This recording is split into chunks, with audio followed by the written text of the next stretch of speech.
ശബരിമല ഭക്തിസാന്ദ്രമാണ്. നട തുറന്ന് ഇതുവരെ 7 ലക്ഷത്തിലധികം ഭക്തർ ദർശനം നടത്തി. ഇത്തവണത്തെ നടവരവിൽ കഴിഞ്ഞ വർഷത്തേക്കാൾ 13 കോടിയിലേറെ വർധനവാണ് ആദ്യ 9 നാളുകളിൽ ഉണ്ടായത്. സന്നിധാനത്ത് നിന്ന് എം മനോജ് ചേർന്നുണ്ട്. Manoj, good morning. മാത്രവുമല്ല, ഇന്ന് സന്നിധാനത്ത് നിന്ന് റിപ്പോർട്ട് ചെയ്യാനുള്ളത് എന്താണ്? കാരണം അത്യധികം ഭക്തിസാന്ദ്രമായി തന്നെ സന്നിധാനം തുടരുന്നു എന്ന് മനസ്സിലാക്കാൻ സാധിക്കുന്നുണ്ട്. മാത്രവുമല്ല, ഇത്തവണത്തെ നടവരവിൽ വലിയ വർധനവാണ് ഉണ്ടായിരിക്കുന്നത്. ഉണ്ണിയപ്പ വിവാദം അടക്കം ശബരിമലയിൽ നിലനിൽക്കുന്ന സമയത്ത് പോലും വലിയൊരു വരുമാനം ഇത്തവണയും ശബരിമലയിലേക്ക് എത്തുന്നു എന്ന് തന്നെയല്ലേ? ഗുഡ് മോർണിംഗ് അല്ല, സ്വാമി ശരണം. അതെ. ദേവിക വിനോദ്, സ്വാമി ശരണം. ഇന്നും രാവിലെ മുതൽ വലിയ തിരക്ക് തന്നെയാണ് സന്നിധാനത്ത് അനുഭവപ്പെടുന്നത്. ഭക്തജനങ്ങളെല്ലാം തന്നെ കഴിഞ്ഞ ദിവസം രാത്രിയിലെത്തിയവരുണ്ട്. അവരൊക്കെ തന്നെ ദർശനം നടത്തി ഇറങ്ങിയിരിക്കുന്നു. അതോടൊപ്പം തന്നെ രാവിലെ വന്ന അയ്യപ്പന്മാരാണ് ഇരുമുടിക്കെട്ടുമായി അങ്ങനെ സന്നിധാനത്ത് നിൽക്കുന്നത്. ദൃശ്യങ്ങളിലൊക്കെ നമുക്ക് കാണാം. നേരത്തെ സൂചിപ്പിച്ചതുപോലെ തന്നെ ഓരോ ദിവസവും ഭക്തജന തിരക്ക് വർദ്ധിച്ച് വരുന്ന സാഹചര്യമാണ്. സാധാരണയായി രാവിലെയാണ് ഈ ഭക്തജന തിരക്കിൽ ഒരു വലിയൊരു തിരക്ക് ഈ ഭാഗത്ത് അനുഭവപ്പെടുന്നത്. ഇപ്പോൾ സോപാനത്തിനരികെയാണ് ഇവരൊക്കെ ദർശനത്തിനായി കാത്തു നിൽക്കുന്നത്. ഇതുവരെ ഏകദേശം 7 ലക്ഷം ഭക്തരാണ് ഇവിടേക്ക് എത്തിയതെന്നാണ് കണക്കുകൾ പറയുന്നത്. കഴിഞ്ഞ ദിവസം, അതായത് നട തുറന്ന് 9 ദിവസം പിന്നിടുമ്പോൾ അത്തരത്തിൽ തന്നെ വലിയ വർധനവാണ് നടവരവിൽ ഉണ്ടായിരിക്കുന്നത് എന്ന് മനസ്സിലാക്കാൻ സാധിക്കും. കഴിഞ്ഞ ദിവസം ദേവസ്വം പ്രസിഡന്റ് നടത്തിയ വാർത്താ സമ്മേളനത്തിലൊക്കെ കൃത്യമായ കണക്കുകൾ പറഞ്ഞതാണ്. ഇത്തവണ 13 കോടിയുടെ വർധനവാണ് അധിക വരുമാനത്തിൽ ലഭിച്ചിട്ടുള്ളത്. ഈ കഴിഞ്ഞ വർഷത്തെ അപേക്ഷിച്ച് നോക്കുകയാണെങ്കിൽ കൃത്യമായും വലിയ തരത്തിലൊരു വരുമാനം തന്നെയാണ് ഈ ശബരിമലയിൽ ഇത്തവണ ലഭിച്ചിട്ടുള്ളത് എന്നുള്ളത് തന്നെയാണ്. അതായത് കഴിഞ്ഞ വർഷം 28,30,20,364 രൂപയായിരുന്നു വരുമാനം.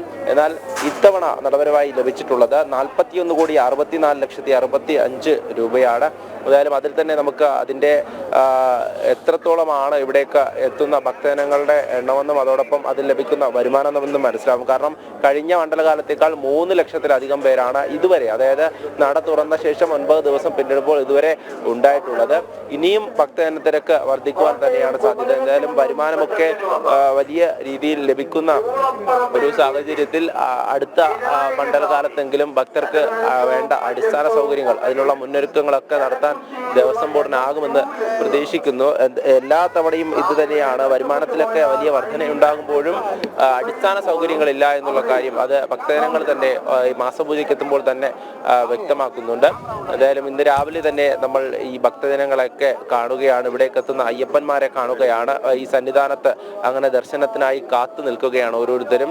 അതേസമയം തന്നെ കഴിഞ്ഞ ദിവസം ദേവസ്വം ബോർഡ് പ്രസിഡന്റ് നടത്തിയ വാർത്താ സമ്മേളനത്തിൽ മറ്റൊരു കാര്യം കൂടെ പറയുകയുണ്ടായി. അതായത് ഇവിടെ നിന്നും കൊണ്ടുപോയ ഈ ഉണ്ണിയപ്പം, അതായത് ഈ അപ്പത്തിൽ പൂപ്പലുണ്ടായിട്ടുള്ള സംഭവം, അത്തരത്തിലൊരു സംഭവത്തിൽ തങ്ങളുടെ ഭാഗത്ത് നിന്ന് വീഴ്ചയില്ല എന്നുള്ള കാര്യമാണ് കഴിഞ്ഞ ദിവസം ദേവസ്വം പ്രസിഡന്റ് സൂചിപ്പിച്ചത്. എന്തായാലും അതൊക്കെ തന്നെ ഇനി വരും മണിക്കൂറുകളിൽ നമുക്ക് അറിയുവാൻ സാധിക്കും.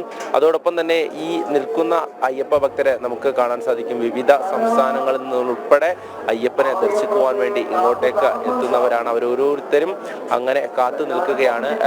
വെർച്വൽ ക്യൂ വഴിയും അതോടൊപ്പം തന്നെ സ്പോട്ട് ബുക്കിംഗ് വഴിയും എത്തുന്നവരുണ്ട്.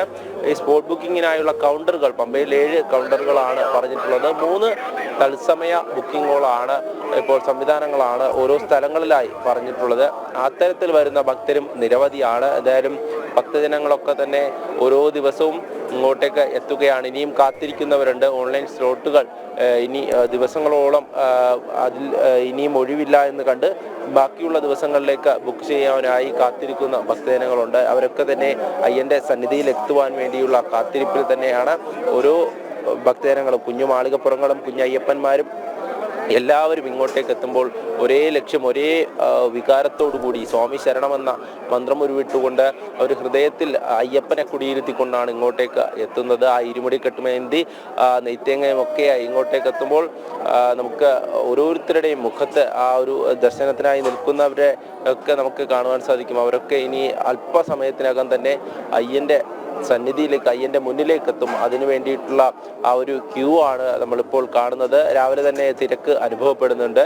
ഇനി വരും മണിക്കൂറുകളിലും തിരക്ക് ഇങ്ങനെ തന്നെ ആയിരിക്കുമോ എന്നുള്ളതാണ്. കാരണം സാധാരണ ഈ രാവിലെയാണ് എല്ലാവരും ദർശനത്തിനായി ഇവിടേക്ക് കൂടുതലായി എത്തുന്നത്. പിന്നീട് ഉച്ചയാകുമ്പോഴേക്കും തിരക്കിന് ചെറിയൊരു ശമനമുണ്ടാകും.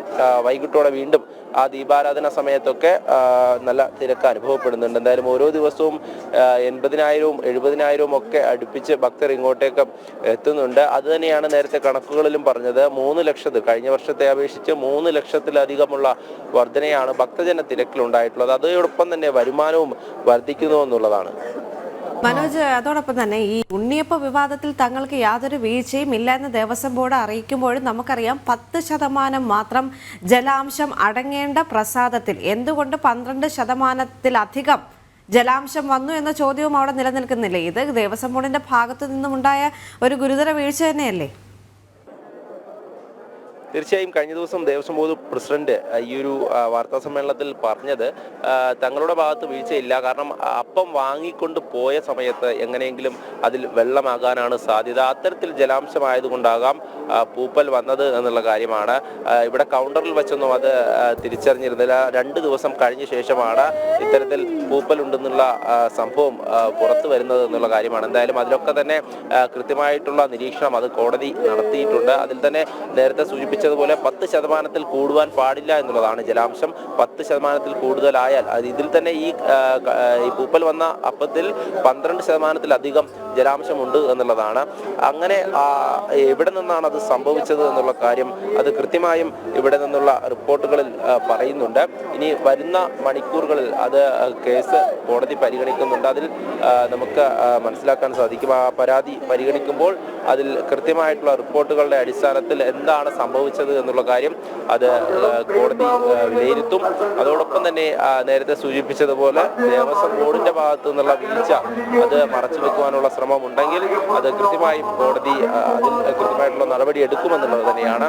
എന്തായാലും ഇനി നമ്മൾ ഇപ്പോൾ കണ്ടുകൊണ്ടിരിക്കുന്നത് ഈ സന്നിധാനത്തേക്ക് ഭക്തജനങ്ങൾ അങ്ങനെ ഇറങ്ങുകയാണ്. അയ്യപ്പന്മാർ ഓരോരുത്തരായി ഇറങ്ങി സോപാനത്തിനരികേക്ക് എത്തുകയാണ്. നേരത്തെ കുട്ടികൾക്കായൊക്കെ പ്രത്യേക ക്യൂ സംവിധാനം ഏർപ്പെടുത്തിയിട്ടുണ്ടായിരുന്നു. നേരത്തെ ഈ വലിയ തിരക്കിനിടയിൽപ്പെട്ട് കുട്ടികളൊക്കെ ബുദ്ധിമുട്ടുന്ന ഒരു സാഹചര്യം, ഈ കുഞ്ഞു മാളികപ്പുറങ്ങൾ ബുദ്ധിമുട്ടുന്ന ഒരു സാഹചര്യം ഉണ്ടായിരുന്നു. അവരെയൊക്കെ ഇപ്പോൾ പ്രത്യേകം മറ്റൊരു ക്യൂവിലൂടെയാണ് വിടുന്നത്. അതോടൊപ്പം തന്നെ മുതിർന്നവർക്കും മറ്റൊരു ക്യൂ സംവിധാനം ഏർപ്പെടുത്തിയിട്ടുണ്ട് എന്നുള്ളതാണ്. എന്തായാലും ഇനി വരുന്ന മണിക്കൂറുകളിലും ഭക്തജനങ്ങൾ ഇങ്ങനെ തന്നെ ഇങ്ങോട്ടേക്ക് എത്തിക്കൊണ്ടിരിക്കുകയാണ്. ഈ ഒരു തിരക്ക് അത് ഓരോ വർഷത്തെക്കാളും ഇങ്ങനെ വർദ്ധിച്ച് വരികയാണ്. അതിൻ്റെ വരുമാനവും നേരത്തെ സൂചിപ്പിച്ച പോലെ അതുപോലെ വർദ്ധിക്കുമ്പോൾ അടിസ്ഥാന സൗകര്യങ്ങൾ ഒരുക്കുക എന്നുള്ളത് തന്നെയാണ്. ഈ ശബരിമലയെ സംബന്ധിച്ചിടത്തോളം വിവിധ ദേശങ്ങളിൽ നിന്ന് അയ്യപ്പ ഭക്തർ ഇങ്ങോട്ടേക്ക് എത്തുമ്പോൾ അവർക്ക് വേണ്ട അടിസ്ഥാന സൗകര്യങ്ങൾ അത് നേരത്തെ തന്നെ ഒരുക്കേണ്ടതാണ്. ഈ മണ്ഡലകാലത്തെ സംബന്ധിച്ചിടത്തോളം കഴിഞ്ഞ തുലാമാസ പൂജകൾക്ക് തന്നെ വലിയ തരത്തിലുള്ള പരാതി ഉയർന്നിരുന്നു. അതിനുശേഷമാണ് ഈ മണ്ഡലകാലത്തേക്ക് വേണ്ട സംവിധാനങ്ങൾ എത്രയും പെട്ടെന്ന് ഒരുക്കണമെന്നുള്ള ആവശ്യം ശക്തമായത്. എന്തായാലും ഈയൊരു മണ്ഡലകാലം കഴിയുമ്പോഴെങ്കിലും ഇനി ഇതിൽ നിന്ന് ലഭിക്കുന്ന വരുമാനത്തിൽ നിന്ന് അത് ശബരിമലയെ കൂടുതൽ അടിസ്ഥാന സൗകര്യങ്ങൾ ഏർപ്പെടുത്താൻ കഴിയട്ടെ എന്നുള്ളത് തന്നെയാണ്. ഭക്തജനങ്ങളൊക്കെ തന്നെ അങ്ങനെ കാത്തു നിൽക്കുകയാണ് അയ്യനെ ദർശിക്കുവാനായി. കുഞ്ഞ് മാളികപ്പുറങ്ങളൊക്കെ ഉണ്ട്. എവിടെ നിന്നാ? കൊല്ലം. എത്ര വർഷമായി ഇപ്പോൾ? ഇപ്പം വർഷം അങ്ങനെ നോക്കിയിട്ടില്ല, ഒരുപാട് വർഷം കൊണ്ട് വരുന്നുണ്ട്. യാത്രയൊക്കെ എങ്ങനെ ഉണ്ടായിരുന്നു? കുഴപ്പമില്ലായിരുന്നു. പാർക്കിംഗ് ഇച്ചിരി കുറവുണ്ടായിരുന്നു, അതിൻ്റെ ഒരു ബുദ്ധിമുട്ട്. സ്വാമി പേര് വേണം. ശ്രേയ